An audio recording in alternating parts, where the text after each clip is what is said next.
প্রতি বছর উচ্চ মাধ্যমিক পরীক্ষার ফলাফলের পর দেখা যায় প্রচুর শিক্ষার্থী কেবল আইসিটি বিষয়ে অন্যান্য বিষয়ের চেয়ে কম নম্বর পাচ্ছে। অন্যান্য বিষয়ে এগিয়ে থাকলেও তাদেরকে পিছিয়ে পড়তে হয় আইসিটি বিষয়ে কম নম্বর থাকার কারণে। এর সবচেয়ে বড় কারণ হচ্ছে শিক্ষার্থীরা আইসিটি বিষয়টিকে ভালোভাবে আয়ত্ত করে না। ফিজিক্স, কেমিস্ট্রি, অ্যাকাউন্টিং কিংবা ইকোনমিক্সের মতো মেইন বিষয়গুলোকে যতটা গুরুত্ব সহকারে তারা পড়াশোনা করে, আইসিটিকে সেভাবে পড়াশোনা করে না। ধরেই নেয় পরীক্ষার আগে একদিন পড়াশোনা করেই তারা পরীক্ষায় ভালো করে ফেলবে। পরিণতি দ্বারাই ফেল কিংবা খারাপ জিপিএ।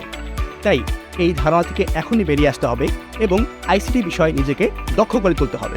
দক্ষতার কথা শুনেই ভয় পেয়ে গেছো? ভাবছো অনেক পড়াশোনা, অনেক পরিশ্রমের কাজ? না, একদমই নয়। ভালো নম্বর পেতে সারাদিন বই নিয়ে পড়ে থাকার কিন্তু দিন শেষ। কারণ পরীক্ষায় সর্বোচ্চ নাম্বার পেতে এখন থেকে তুমি শিখবে তোমার ইচ্ছে মতো, যখন খুশি তখন।